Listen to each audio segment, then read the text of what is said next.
Good afternoon, everyone. This is Kathy Lancaster from the Library of Michigan, and I'm so happy you could join us today. Looking forward to finally capturing this webinar with Pam Keyslow here from the Michigan Department of Education. We made a couple attempts in the fall and December time, but we were held back by some technology issues and then illness. So here we are today, January 8th, and we're happy to get started with this presentation. And I heard most of it last time with Pam, and it was excellent. So I'm glad we're able to record it and capture it today. So without further ado, I'm going to introduce Pam here, have her tell us a little bit about herself. And in the chat box, if you're just joining us, I'm going to be posting links to the handouts that she's going to address a bit today during the webinar. So Pam, if you want to take it away.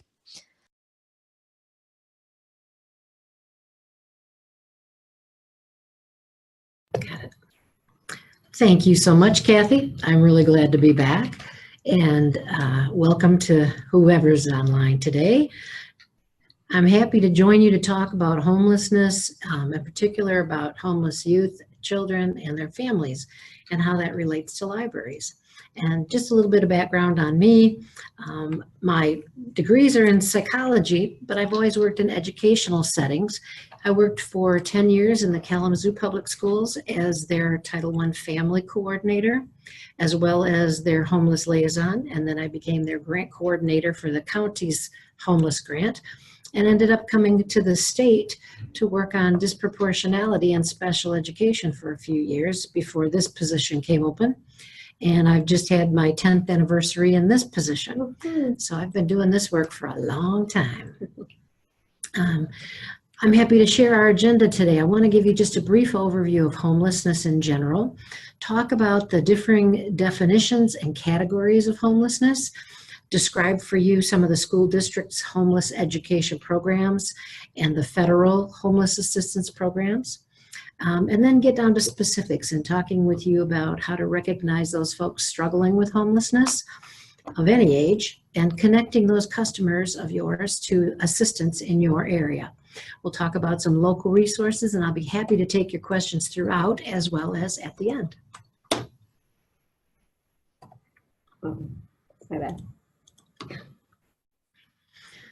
So I'm going to share some pictures with you, and I wonder what you think homelessness looks like. These are the typical images that get conjured when someone says, imagine what homelessness looks like. But the reality is much more like the next page.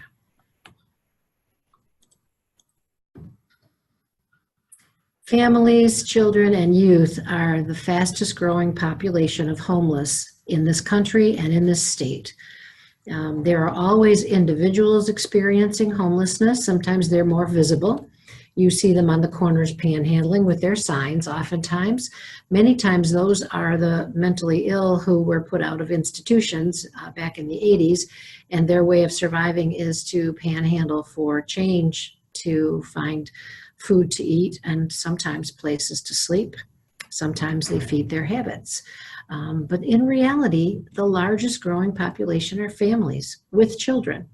So the pictures that you're seeing here are shelters and doubled up situations, people sleeping in their cars, kids having no place to do their homework, babies and children, high school kids who are on their own, even young kids on their own.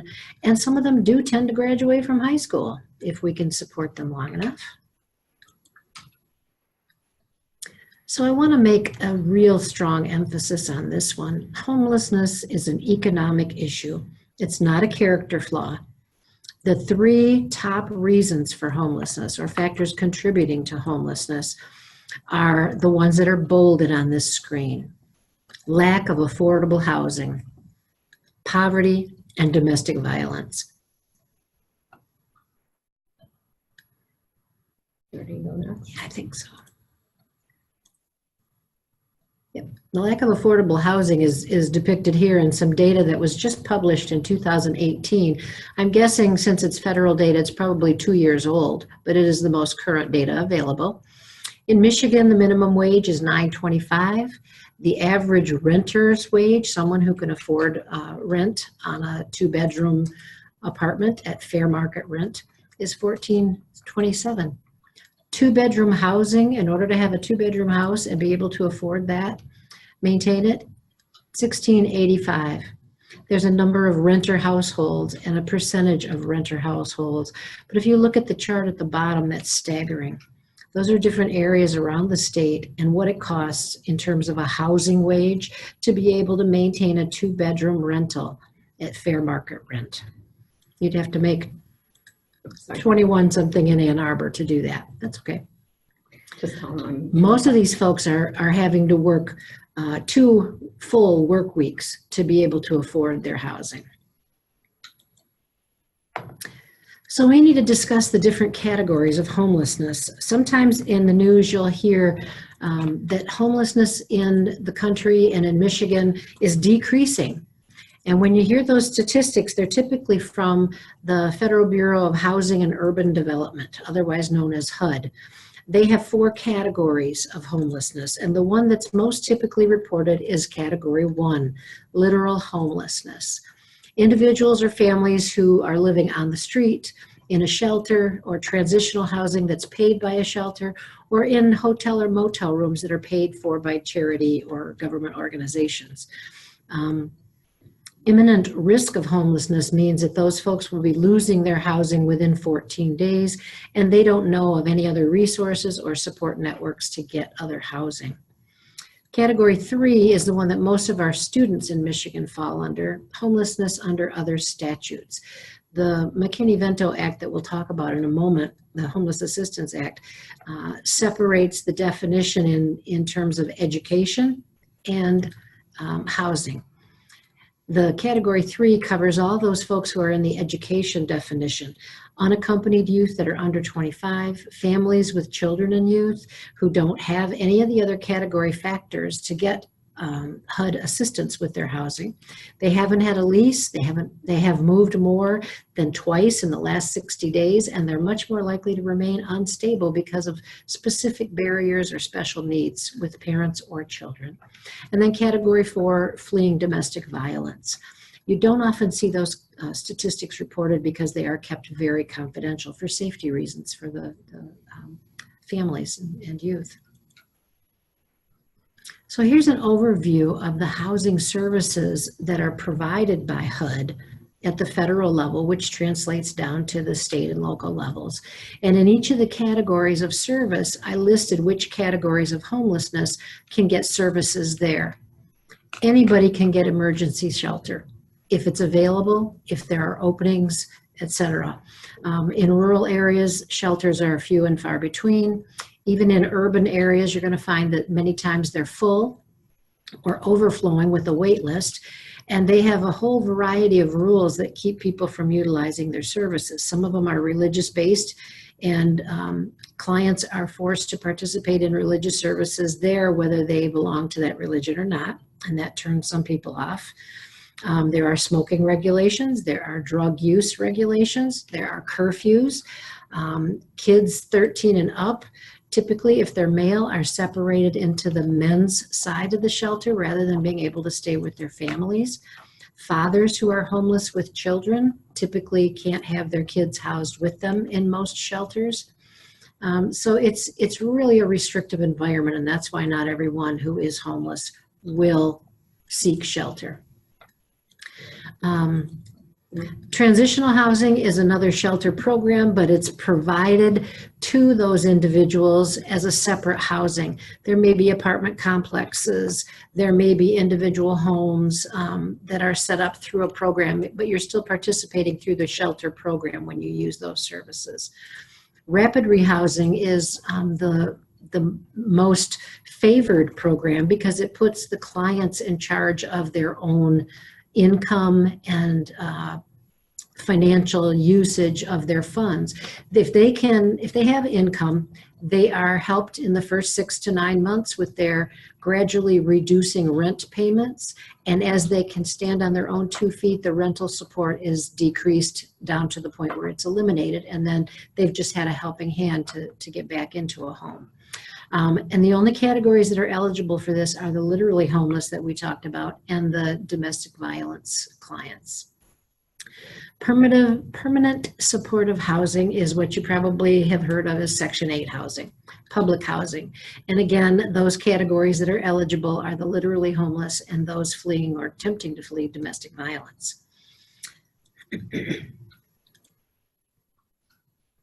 Let's talk for just a moment about the McKinney-Vento Homeless Assistance Act.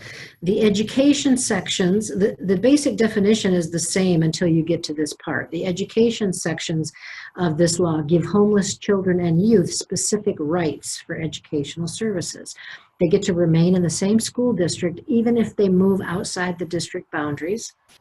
They are allowed to enroll immediately in a school if they are changing far enough away, let's say across a state line or a county line, something like that, where it's not feasible to remain in the same school. They are able to enroll immediately without the usual paperwork, immunizations, proof of residency, school records, birth certificates, and such. They are provided with transportation by the school districts to their school of origin, which is the same school that they were attending when they were last permanently housed or last attended when they were enrolled. They are allowed to receive all school services for which they qualify. We're talking about the collaborations with special education or gifted education, the immediate school meals that are free for them, extracurricular activities, and all of those other activities that any other student would qualify for. And there's a special dispute or appeal process that's set up for those clients if they don't agree with the school district's determination of their homelessness. So the Every Student Succeeds Act, which is ESSA on the screen here, in 2015 updated the education definition a little bit. They included the same first three or four, the individuals who lack a fixed, regular, and adequate nighttime residence that we talked about, the persons who are sharing housing of others due to loss of housing, economic hardship, or some similar reason, and those living in motels, hotels, trailer parks, campgrounds, or other inadequate living situations. And of course, those who are in shelters or transitional housing. One of the important things about this is that the foster care, youth in foster care were removed from the homeless definition in 2016. What happened was that foster youth are actually placed by the state child welfare agencies into housing that is supposed to be fixed, regular, and adequate. So unless a foster parent becomes homeless, foster youth are adequately housed, and so they were removed from this definition at the end of 2016.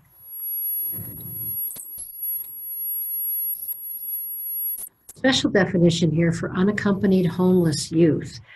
In the education definition, a child or youth of any age who meets the McKinney-Vento definition that we just discussed and is not in the physical custody of a parent or guardian. So if a child runs away from home or is kicked out of their home, if they decide to go live with a girlfriend or boyfriend's family, if they just take off and want to stay in their school, they are considered unaccompanied and homeless. Now, sometimes youth will become unaccompanied by virtue of not being in the custody of a legal parent or guardian, but they may not be homeless. In other words, if they have always lived with their grandmother instead of a parent, they're not really homeless if grandmother is continuing to provide a fixed, regular, and adequate nighttime residence. But the big question we get is, well, that child's not homeless. There's a home to go to if they would just follow the rules, or if they would just go home, the parent says it's fine. But we found that unless you're living in those four walls, you really don't know what's going on behind the scenes. And some of the statistics you see here explain the situation. Sometimes families become homeless and they split the kids up among various relatives or friends. But a lot of those kids are fleeing sexual or physical abuse by the parents or a parent's partner who's living there. A lot of the kids are just fleeing family dysfunction. 2/3 of the youth hotline callers to the Runaway Homeless Youth Center report that at least one of their parents abuses drugs or alcohol. Roughly a third or more of homeless youth identify as lesbian, gay, bisexual, transgender, or questioning. And that is the largest subgroup of homeless youth, those kids who come out to their family and they are either unaccepted, thrown out, or they just can't handle what particular rules there are placed at home. 10% of the homeless female teens right now are pregnant. A lot of them are not enrolled in school. We have a special mandate in homeless education to reach out to those children who have stopped attending as well.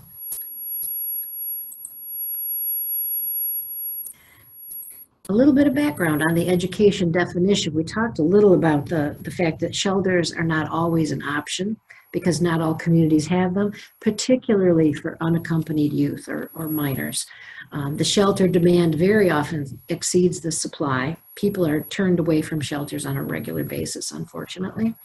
Families and youth tend to avoid entering shelter because of safety concerns or the shelter environment. Like I said, teenage boys are separated from their families and put in the men's shelter, which is a less than pleasant place, to be nice about it.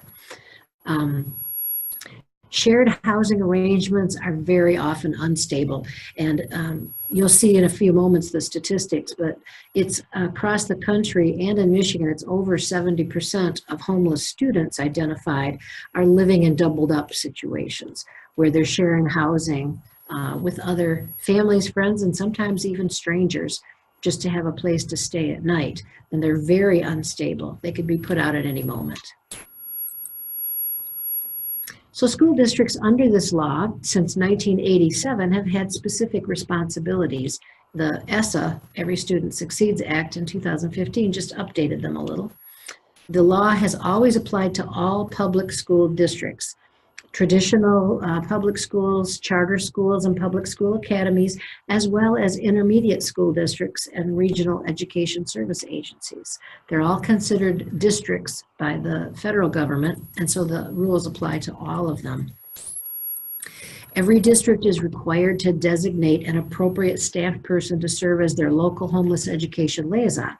And that person has 10 duties under the law to help identify and provide access and services to those children. They have to make sure that those kids can access the same free, appropriate public education, including a preschool education, as provided to any other child or youth. And the districts need to ensure that the liaison has the capacity to perform those duties.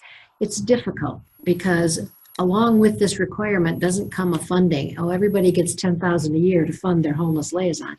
They just designate a person to do this and hope that person has time. So ESSA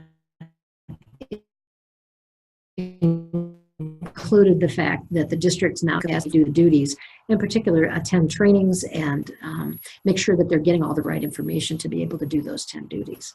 Now, every district that receives Title I federal education funds must reserve a specific amount to serve homeless students who are enrolled in the district. If they have never reported or identified a homeless student, they still have to reserve the funds. It's just a matter of when they get a student. So Pam, let me interrupt you here just for a second and ask, would the homeless education liaison be a good partner to collaborate with for public Absolutely. Absolutely. We are required to post a list of all of our homeless education liaisons on our webpage. Because of the ADA compliance regulations, our list is not current right now. But I can always provide that list to anybody who wants it. But the liaisons are excellent to know in your community, and even beyond that, we have regional grant coordinators that serve every county in the state. And those are the key folks to get in contact with for service delivery, and I'll share that a little bit later. Right. Typically, the Title I funds are used to provide educational services in schools, like extra tutoring or caps and gowns for graduation, transportation across district lines to their school of origin, that kind of thing. This one covers some of the responsibilities for districts as well. They are required to review their policies and procedures and make revisions to any of those that act as barriers to the enrollment, participation, or success of homeless children and youth. The ones that we typically see that need to be revised are transportation policies, requirements for school records and birth certificates, or residency requirements. None of those apply for homeless students coming into a district.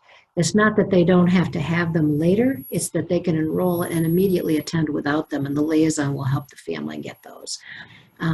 Attendance policies are huge for the upper grade levels as well, because usually if you miss 10 days, you will lose credit for the course no matter how well you're doing in that course.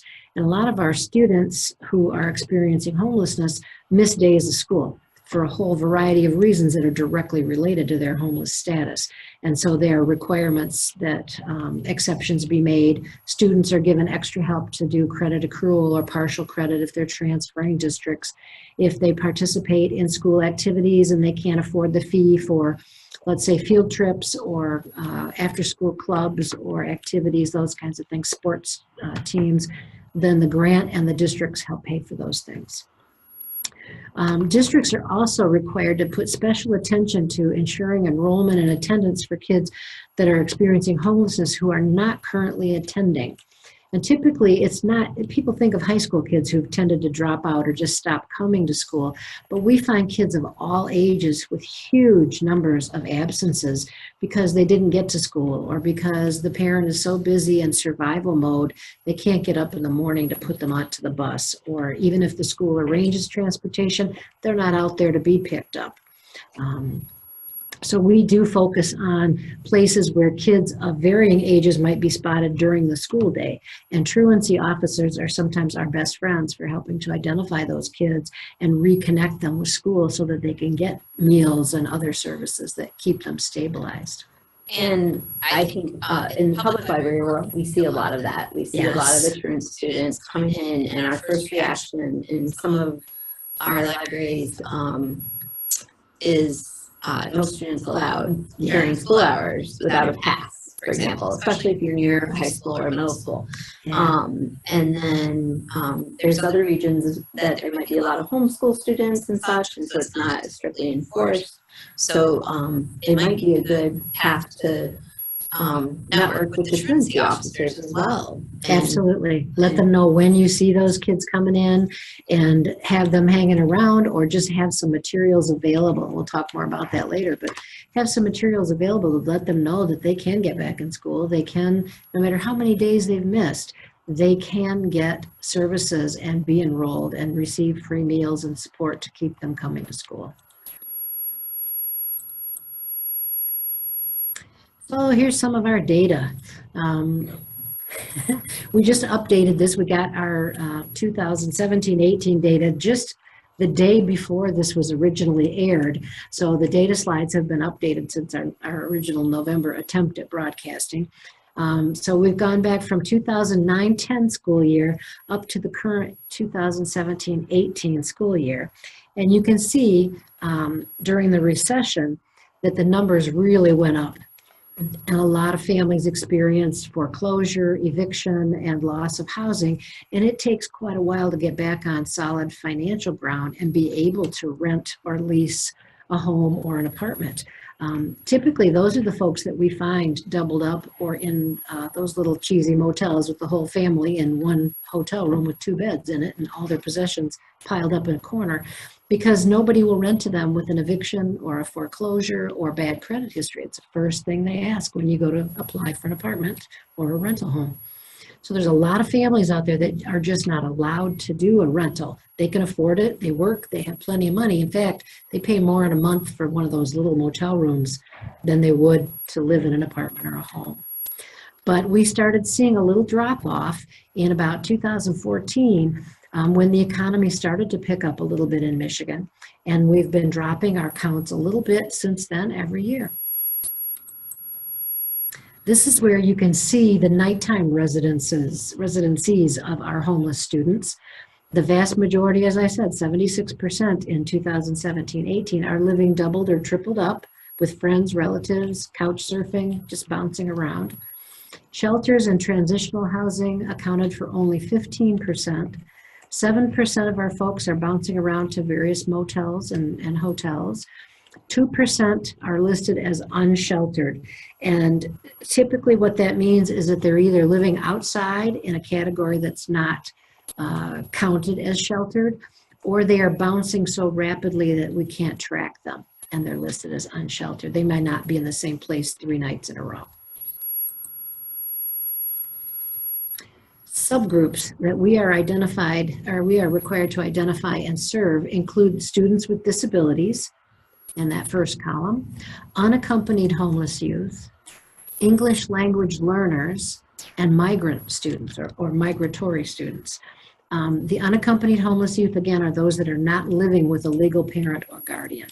They may be on their own, they may be with a friend, relative, or someone else's family. But if you take a look at those numbers, they have been increasing over the past 10 years. Part of that, again, due to the economy, and part of it is because I'm a stickler for training and requiring liaisons in every school district to understand who's homeless, record them, identify them, and serve them.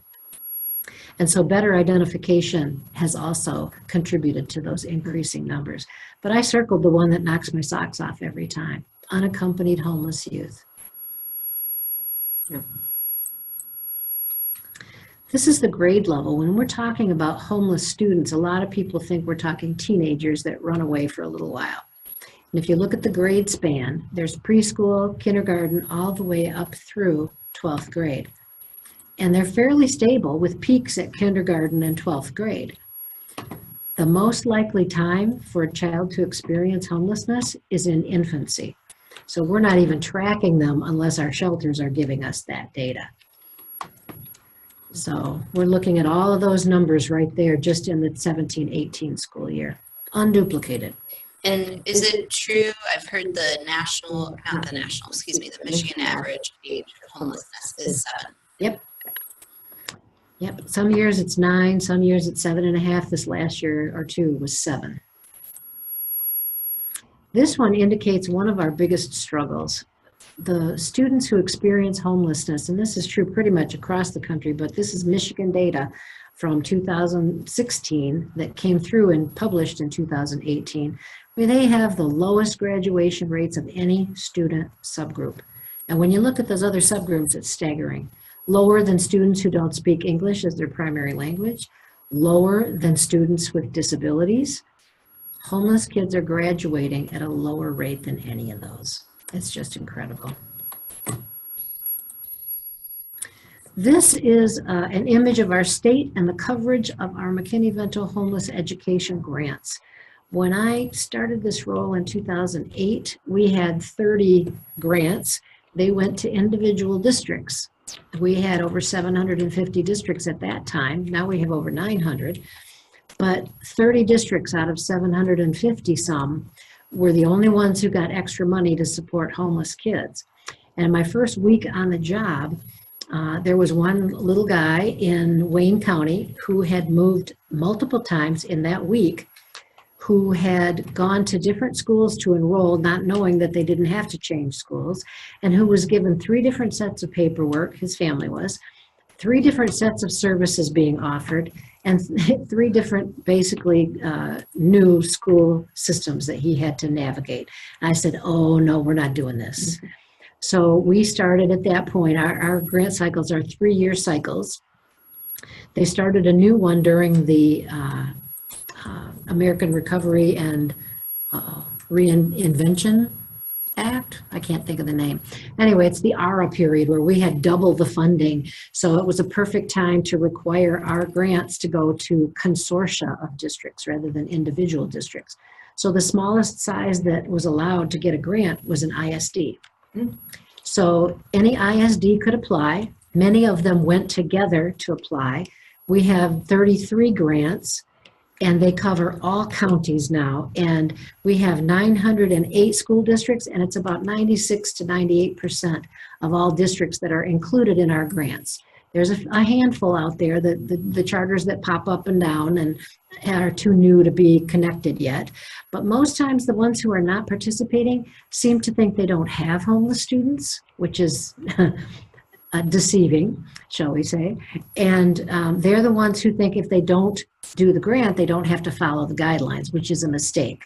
And they find out when we come and monitor them and educate them on all of the responsibilities that districts have, with or without a grant, with or without participation. They still have all the same responsibilities. So there is no downside in joining the grant consortium, because you get the services of the regional coordinator and all of the community services that are worked and collaborating with that coordinator.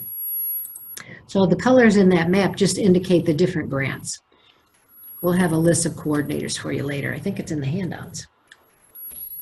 So I'm sure you're wondering, well, how do I get to recognize those people who are struggling with homelessness?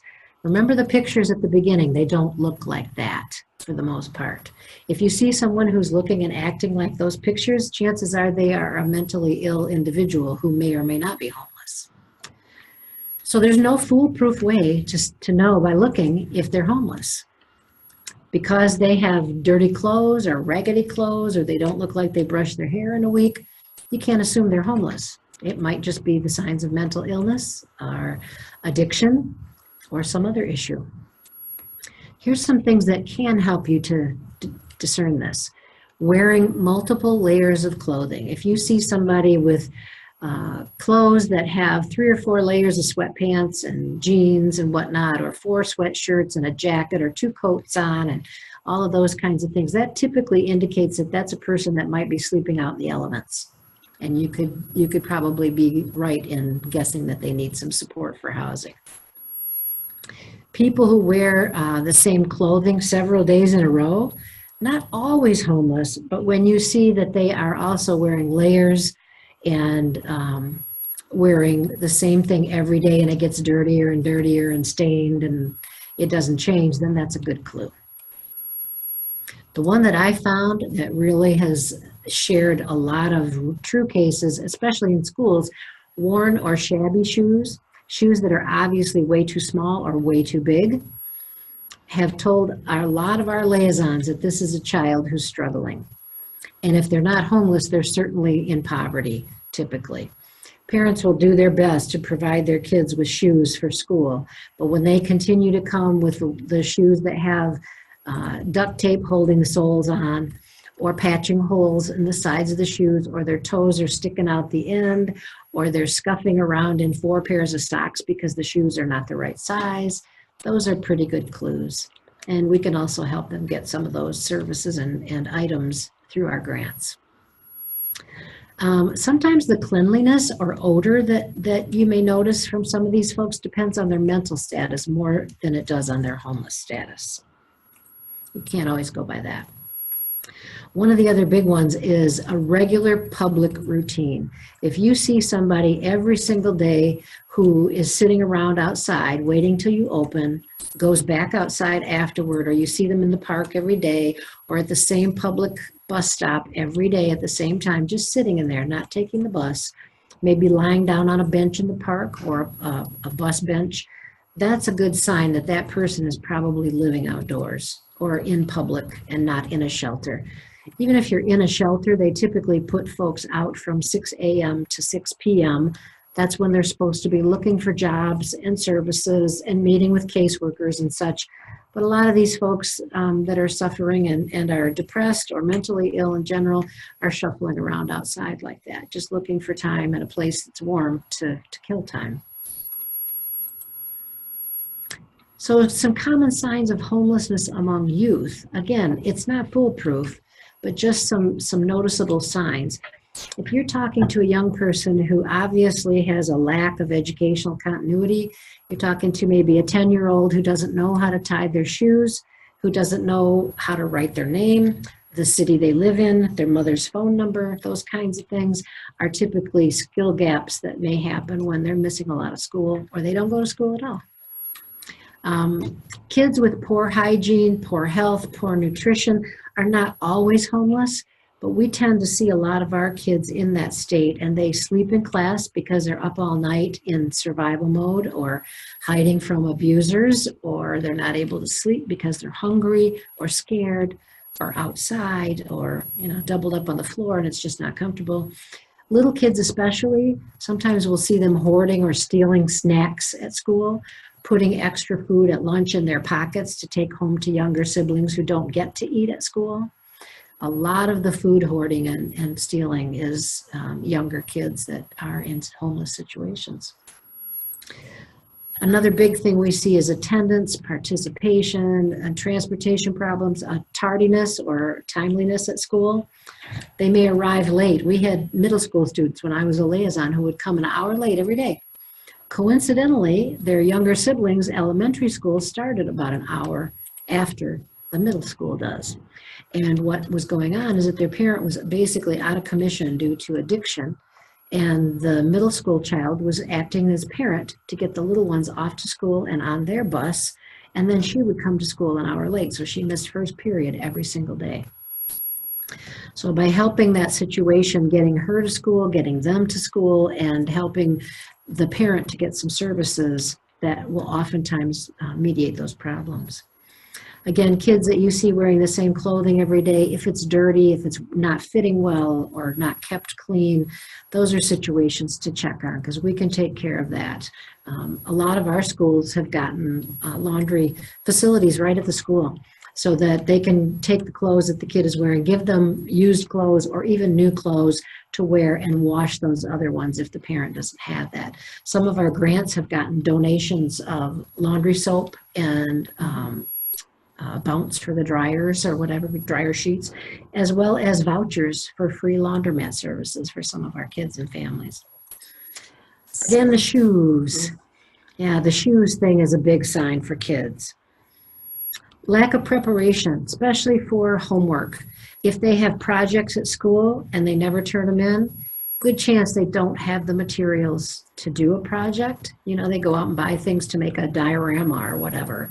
And they don't have that money, so they're not going to do that. It's a matter of meals or school projects. They may not have the paper and pencils. So we recommend that all of our teachers provide those in class without any question. If kids are constantly coming without supplies, they're losing their backpack, their textbooks, that's another signal that something's going on at home. They may not be in the same place long enough to keep track of their belongings, or they may be getting stolen in shelters. While you're talking here, I have a few programming ideas. Yeah. Maybe doing collection drives in the public library, because it's a great lesson in the youth services department to collect for others and then passing those items like collecting all the mini-size hotel items, soap, shampoo, and then passing those on to your homeless liaison in your school community. Yep. Science fair workshops, I know they're not super well attended, but even if you just get a few, you might be providing supplies they need to complete their science fair project. So that might be kind of cool. Even just having a corner at the library where kids can come to complete them and knowing there's free supplies there, it would be huge. I mean, we can all probably raise our hands saying, how many times have we been asked for scissors and tape and whatnot, little knickknacks that you're like, well, you should have brought your own. Oh, maybe they don't have their own to bring. Shanny's asking on the chat box here that they have some boys who come in daily from open to close, or from after school until close, and she felt like they met several of the items on the list, but she believes they have a home. However, they're appearing uncared for. Is there any way to get them help? The first thing I would do is get in touch with the school district's liaison and find out if they are aware that there are kids from that school. I mean, you could find out from the kids what school they go to probably, and just talk to the liaison and find out if they might be kids from that school, and let them know if you have the opportunity with materials, if they're older and they don't want to admit it, or if they're little ones and you can ask them directly. They'll tell you everything. And find out whether they need some help with their project or whether they need some help getting a ride home after school. Sometimes the door is locked because parents are at work. Sometimes they aren't aware that they can stay after school with different tutoring programs or childcare programs that the parent may not be able to afford. But if they're in a homeless situation, we can get them into those. So communication, building relationships is the first key to any of it. And then count on your homeless liaison to let you know, maybe even invite them over to observe when the boys are there and identify that, you know, yeah, they belong to us. Let me check with them and see what we can do to help them out. Even if they're not homeless, there are some resources we can always share. One of the other signs that we see with a lot of these kids is the social and behavioral changes. And I had gotten, when I worked in the school building, to the point where if you see a child who is severely withdrawn all of a sudden, or sleeping in class all of a sudden, getting sent to the office to go home all of a sudden, if they are suddenly acting out, very angry and hostile in class, a lot of times it has to do not just homelessness, but with severe changes in the structure at home. Moving a lot, or domestic violence, and they're afraid, so they're acting out so that they won't be perceived as weak, especially with the older boys. There's a lot of things that are little cues that you get to see after a while. And even if they're not homeless, there are a lot of great services in the schools and the community that our liaisons can refer to. Connecting patrons to assistance, and this is true for adult patrons of any age, as well as those kids that you may see, or families that come in and hang. Make the community resources easy to locate, really visible, obvious, and everybody who comes in sees that there's a colorful display in different areas that's key to that population. I've listed some of the various sections, but story time is a big one for parents with young kids that the schools don't often connect with. There is free preschool in many areas, the Great Start Readiness Program, the Head Start or Early Head Start programs.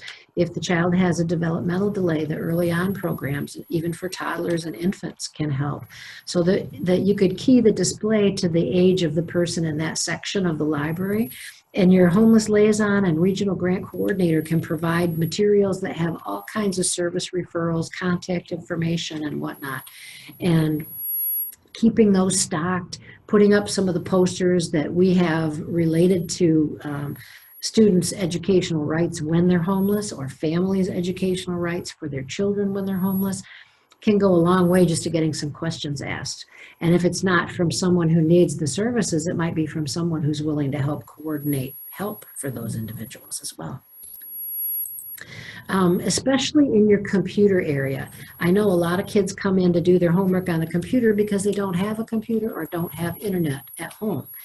And if they're using them regularly, that's a good sign. Put up some posters about homeless rights so that they can see if you live in one of these situations, you might be eligible for extra assistance at school, including free meals.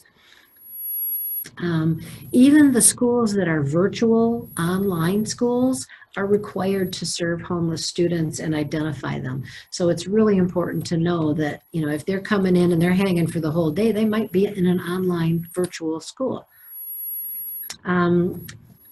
One of the cool things I found out about in researching for this webinar was that a service in some of the larger cities that seems to help with this is having a social worker from your local DHS office, or even just a student social worker from a university, come in and direct customers to different particular types of services. And homelessness is one experience. They might need food resources or food banks. They might need to understand where they can apply for a bridge card or some other public benefit. They might need to know where the urgent care facilities are, or if there's a free medical clinic in town. All of those things can be referrals for your social worker. And they have, some of the larger cities have got one that's there all the time, but you could even have just one day a week where they're limited hours and publicize that so people know to come in. And it's been a huge, huge success in every place that it's been utilized. Chicago is one. I'm trying to remember what the other cities were. Denver, But Kathy shared with me that there's even a potential resource coming here. Yeah, so we have one of our LSTA grants, our collaborative library program grant, was awarded to Niles District Library, and I believe 3 or 4 other libraries. I don't have the article right here in front of me, but you can find it on our Library of Michigan website. And they are sharing a social worker. So every day of the week, the social worker is at a different location for set hours of the day, and it's quite exciting. And the Collaborative Library Services Grant is reopening this year, and so that's a possibility perhaps for public libraries in various areas of Michigan to take up that model and employ a social worker. And if you can't get a grant, one of my thoughts is that you might be able to get your local or your local liaison or your regional grant coordinator to come in one time a week for a couple hours to make sure that they're, catching eyes on people that you suspect might be in a homeless situation, or just providing referrals to the community services. So here's where library social work came into my vocabulary. It's an emerging field. Like I said, there's 3 in Illinois, but 30 public libraries have already done this. And with all of the budget cuts to social service programs, I think it's a huge advantage to them as well as to the libraries and the patrons to have that service in the public library. Social workers can bring in all kinds of referrals and help for your patrons, not just housing, but mental health, physical health, employment, referrals for all kinds of services. The public library is considered a safe zone, and it's a stigma-free zone. And so that's a wonderful thing for your patrons to feel safe to come in and ask for help in whatever areas they might need. It's a great advantage because sometimes at school, a lot of families are worried that they're going to be reported to CPS if they're homeless, or if they find that they're not living in the same place on a regular basis, they're afraid they'll have their children taken away from them by social services. So library social work is my new favorite vocabulary item. I love that. We had a question about the PIT count. Yes. The PIT count is the point in time housing count. It typically happens in late January, usually around the 28th or 27th through the 30th of the month. Every place around the country does a PIT count, but what you need to understand is that this is a count of people who are literally homeless on that one night in every community. So it's the basic HUD definition of homelessness. If they're outside, living outside, or in something like that, libraries can help by letting the folks know that there are folks who come in at those times. Your local housing agency, which I think is one of the lists that I provided in the resource list in the folder, can give you the contact for your housing agency, and you can let them know that it might be a good stop to add to their PIT count. They get teams of volunteers and housing services staff to go through the community during the night, literally looking for people sleeping outside, and they get referrals from folks throughout the community about where they might see people in tent encampments or living under bridges, or staying in campers in the woods, sleeping between buildings or in the doorways of buildings that block the wind, all of those places. So if you see folks hanging out at the library and you see them at those hours, you can let that housing agency staffer know that that might be a stop to add into their PIT count. What's that date again? The date again? Oh, again, it's the end of January, and I can probably find it real quick, and I'll let Kathy know so she can add it in for 2019, but it's always that last week of January. You can also volunteer to do the hunting. People bundle up in their Carhartts and bring vans full of food, sandwiches, hot chocolate, blankets, mittens, socks, boots, all kinds of things to give out to the people who are sleeping out. If they are willing to come into a shelter, they try to stack the shelters as full as possible on that night so that they can count people and get them into the system for service referrals on that evening. The public schools will refer to them all of our students at that time on that date that are homeless and break it out by their nighttime residence so that we can report students by their initials, not by their names, because we aren't allowed to do that for FERPA, the Privacy Act. But we can allow them to know how many students are doubled up, how many students are in shelter or transitional housing, how many do we know that are literally on the street and don't have the same place every night. Makes it real hard to get them to school every day, but we tend to do it. Amy says it's January 30th. January 30th. Thank you, Amy. I appreciate that. I might have known that before the holiday break, but you know, the database went on pause for a while. So some of the referral resources that I provided for you are a listing of those housing and referral agencies. Those are the folks who do needs assessment for every individual who comes in looking for housing assistance. And it's based on their vulnerability and their need and their income as to whether they are referred to shelter or housing resources that can get them immediately into public housing or rapid rehousing. I've given you a list of the program contacts for the MSHDA homeless and special housing needs sites for folks who have addictions or other disabilities. Many of the adults who are homeless in our state have disabilities of one type or another. There is a Michigan Housing Locator website. Anyone in the public can use that, and that's going to be a great resource for your patrons. You can log on and tell what school district you want to be in, how many bedrooms and bathrooms you need, whether you have pets, whether you have a need for accessible housing or whatever, and it will pull up all of the available rentals in that area. So anybody can use that. There's a waiting list, excuse me, that's now public for the Section 8 or the permanent supportive housing. They didn't used to have the waiting list online, but you can go to that link and find out how long the waiting list is in your area so that you're not referring somebody if there's a 3-year waiting list. There's nothing more discouraging than sending somebody off with a phone number and a name of a contact and they come back and say, yeah, thanks a lot. There's a 5-year waiting list for that. The Homeless Solutions Assistance Map and contacts are other people around the state who work for MSHDA that can actually offer referrals and services in those individual communities. The Continuum of Care are organizations and local planning bodies throughout the state that work to serve the homeless population. And they are sort of like a gathering of all of the service agencies in each of the regional or local areas. And they make plans to end homelessness and to coordinate and make sure that the services aren't duplicated and that there aren't any gaps.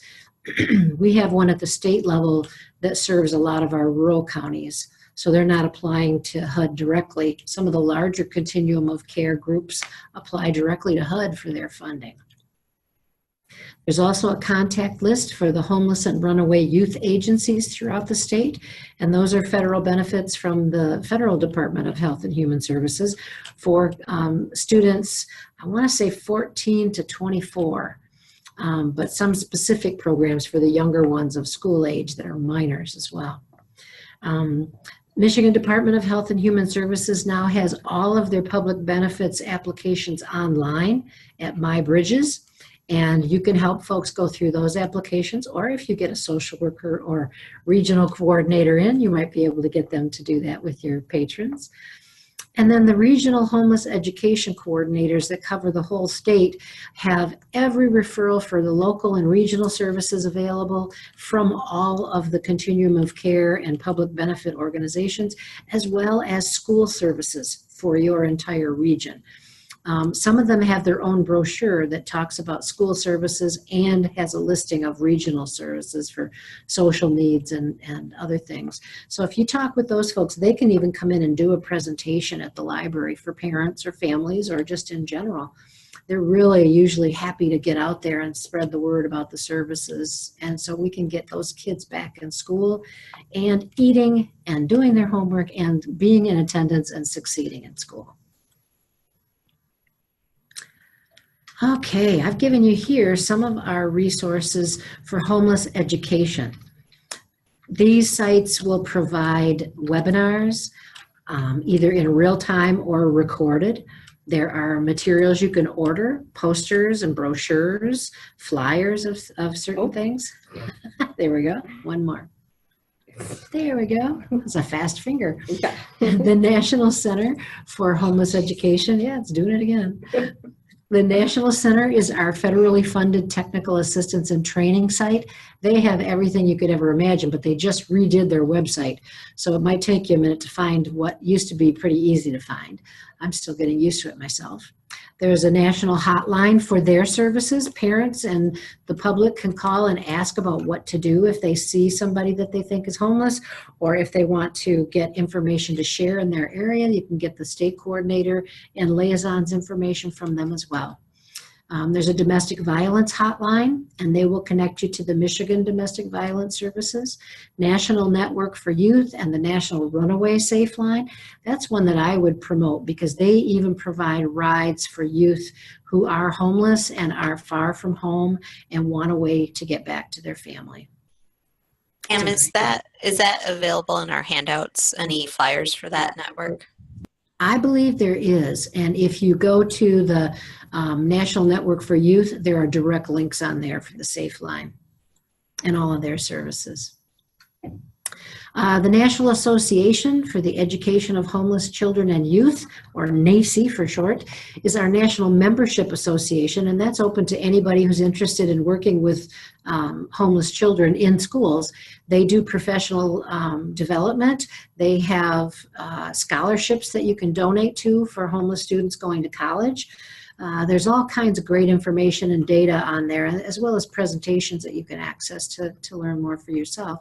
And then I always promote the Kids Count data book put out here by the Michigan League for Public Policy. Wonderful organization, and they do the Michigan Kids Count data book every year. It has all kinds of data on the wellness aspects of our families in the state, poverty counts, and I don't think they have homeless counts per se, but they have all kinds of information on the impact of poverty and homelessness on students' outcomes in school and in life. They're connected to the Michigan ACEs, Adverse Childhood Effects program, and there are a lot of folks that have been trained throughout the state in trauma-informed services, and they are also available to come out and do presentations through the library or webinars in your area about how to deal with folks who are in a homeless situation and the trauma that that implies. So some awesome resources, and I'm happy to take your questions. Yes, while people maybe put a little question in the chat box, if you have any, please do. I'm sharing the link to our survey for this webinar. If you could please take a minute to fill out that survey for the Library of Michigan, we greatly appreciate it.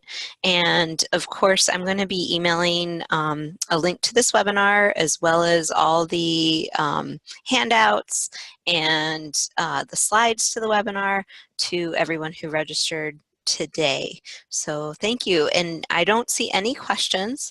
I'd like to take a second to thank Pam. She's just a wealth of information.